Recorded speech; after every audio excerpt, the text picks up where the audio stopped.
Кыргыз Республикасынын президенти Сооронбай Жээнбеков 18-апрелде Кыргыз Республикасынын вице-премьер-министри Эркин Асырындиевди кабыл алды. Учурдагы макроэкономикалык кырдаал, өзгөчө кырдаал жана өзгөчө баш шартында ишкерликти колдоо боюнча чаралар, пост пандемиялык мезгилге пландар талкууланды. Мамлекет башчысы коронавирус инфекциясынан улам түзүлгөн кыйын кырдаал күндөлүк турмуштун көп жактарына терс таасирин тийгизгенин белгиледи. Мындан улам өлкө башчысы Сооронбай Жээнбеков орто мөөнөттүү келечекке өлкөнүн стратегиялык өнүктүүнүн негизги багыттарын тууралап, кайра карап чыгуунун түзүлгөн кырдаалды эске алуу менен чечкиндүү реформаларды жүргүзүүнүн зарылдыгын белгиледи.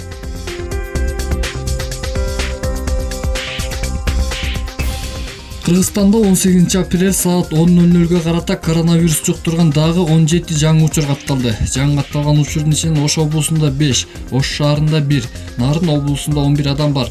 Алардын 4-ü аял, 13-ü эркек. Жалпысынан 18-апрелге карата өлкө боюнча коронавирус жуктуруп алгандардын саны 506 кишиге жетти. Анын ичинде Жалал Абад облусунда 93, Ош облусу 140, Ош шаарында 74, Чүй облусунда 28, Бишкекте 102, Баткен облусунда 5, Нарын облусу боюнча 56, Ысык Көл облусунда 8. Жалпы катталган учурлардын ичинен 270 аял, 236 эркек.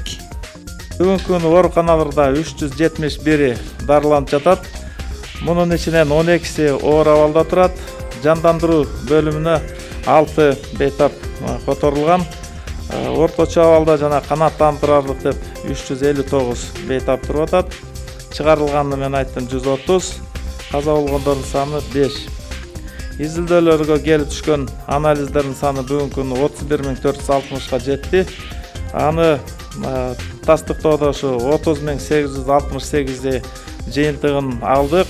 Сутка ичинде 1850 анализ иштетилди.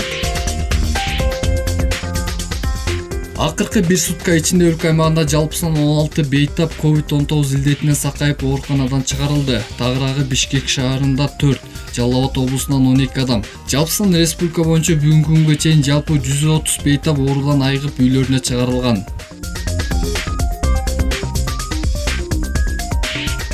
COVID-19 коронавирустук инфекциясынан айып чыккан бир катар медицина кызматкерлери кайрадан өзлөрүнүн милдеттерин аткарууга киришти. Бул тууралуу өкмөт үйүндөгү маалымат жыйынында белгилүү болду. Бүгүнкү күндө 116 медициналык кызматкер коронавирус жуктуруп алган. Алардын ичинде илдеттен айып кайрадан ишке киришкен адистер бар.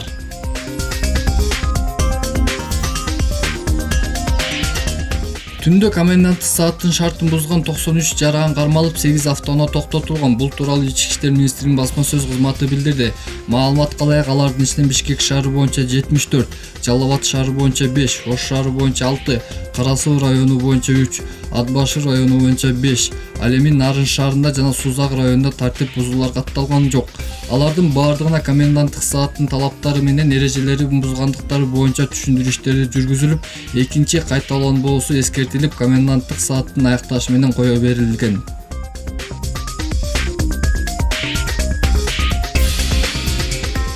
Өлкө аймагындагы өзгөчө кырдаал режими жана айрым шаар райондорго киргизилген өзгөчө абал учурунда мамлекеттик жана муниципалдык кызматкерлердин эмгек акысын кыскартуу жөнүндө социалдык түйүндөрдө тарап жаткан маалымат тууралуу Кыргыз өкмөтүнүн аппараттын маалыматтык камсыздоо бөлүмү өзгөчө кырдаалдар режими жана өзгөчө абал учурунда штаттык режимде ишке тартылган мамлекеттик жана муниципалдык кызматкерлердин эмгек акысы толук көлөмдө төлөнөт. Өзгөчө кырдаал жана өзгөчө абал режимдери учурунда аралыктан иштеген мамлекеттик жарандык жана муниципалдык кызматкерлердин эмгек акысы түздөн түз иш орундагы милдеттерди аткаруудан көз каранды болгон. Үстөктөрдөн тышкары тийиштүү кошумча төлөмдөрдү иштеген жылдар үчүн класстык чин, окумуштуулук даражасы жана бийиктүүлүгү алыскы аймактар эске алуу менен төлөнөрү билдирилди.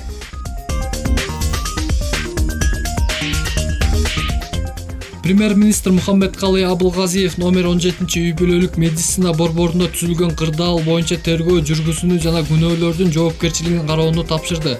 Бул тууралуу республикалык штабтан билдиришти. Бул тапшырманын аткарылышын көзөмөлдөө вице-премьер-министр Аида Исмаиловага жүктөлгөн.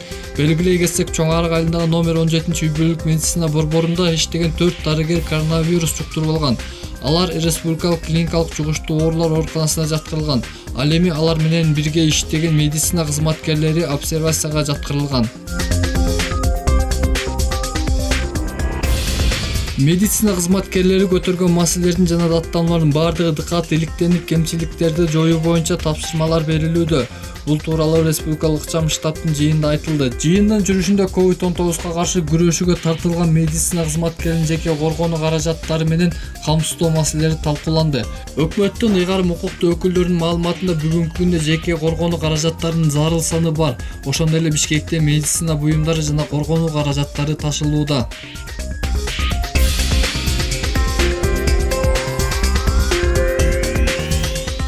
Жардам штабы бүгүнкү күндө 187.922 муктаж үй бүлөгө азык-түлүк түрүндө жардам көрсөттү. Мындай маалыматты вице-премьер-министр Аида Смайылова билдирди. Жардам штабы 1227 чекит, түндүк чекит кече электрондук системасы, 1227 түз байланышы, Народный штаб, биз барбыз, Telegram каналы, жардам берем мобилдик тиркемеси, Facebook'та жардам штабы социалдык баракчасы аркылуу жарандардын кайрылууларын кабыл алууда. Нарын районунун эң алыскы делген Оруктан майылынын жашоочуларына жардам берилди. Тагыраагы кеп болуп жаткан айылга Нарын райондук мамлекеттик администрациясы тарабынан un, май, чай өңдүү азык-түлүктөр жеткирилип, айыл тургундарына тапшырылды. Помидордон базарыңдан бирден калган тартып берип коңузчу. Бүгүндөн баштап Нарын шаарында көчмө базар ишке кирди. 12 соодагер 6 аймакка бөлүнүп жер жемиштерди сата башташты. Көчөдөгү кыймылды азайтуу максатында уюштурулгандыктан мындан ары борбордук базарга баруунун кажети жок. Себеби соодагерлер жер жемиштердин түрүн базар баасында сатышууда. Шаардан эле келет, беги товардын баары заказ менен алып кетебиз. Базар баасында эле сатып атабыз. 25, пияз 35, картошка 25, редка кызылчалар 25-35 базар баасында эле. Алма эле кичине мындан кымбатыраак анткени кымбат келет го алма өзүчө. Андан деле 5 сомго сатып атабыз. Капуста баягы эле бар. 35-50, жаңылар 50. Кимге кайсы аймактан келсе ошоңго бар соодага тургулачы деп. Базарга көп киши аралап кала деп атат да. Өзүмчө мына өйдөрөк жакта жакты. Разак көчөсүндө. Ал эми көчмө базарды уюштурулганда жергиликтүү жашоочулар ыраазы болушууда. Өзгөчө аба учурунда көчөгө чыгууга чектөөлөр киргизилгендиктен борбордук базар өз ишин кыскарткан. Ушул жерди раз ачып койду. Анткени элдер көп базарга чогулуп кетти эле. Көп чогулганга болбойт дейт азыркы учурда. Ошон үчүн ушул жерлерге келип соода кылып туралы. Алыста барбай, азыр машинада жок. Үйдөн эле чыга калып алганга.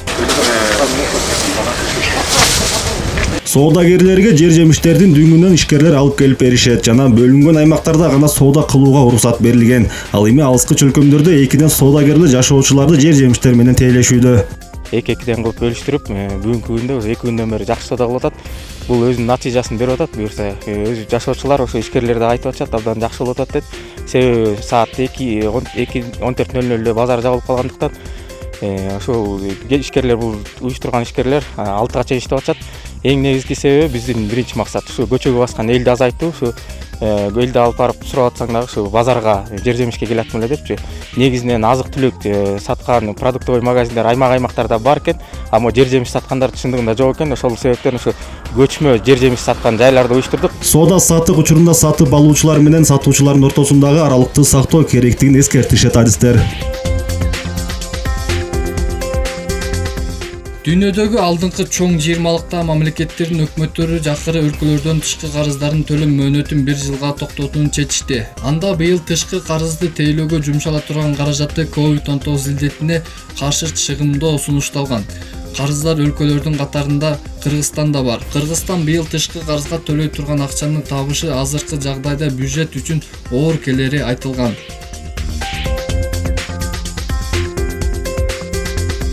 2020 жылдын 19-20 апрелинде Кыргызстанга Польша Республикасынын жана Кытай Эл Республикасынын медицина азиттеринин тобу келет.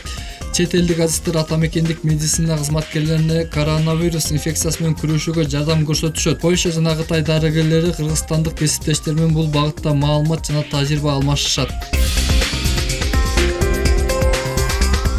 Коронавирус менен күрөшүүгө Нарын облусунун нейрохирург, эпидемиолог, балдар инфекционисти жана кардиолог дарыгерлеринен турган 2 топ борбор калаадан Нарынга келди. Өз кааласы менен келген дарыгерлер Ат башы жана Жумгал райондордогу медицина кызматкерлерге жардам беришмекчи. Эскерте кетсек, региондорго ушун менен 8 дарыгерлердин тобу Бишкектен жөнөтүлгөн.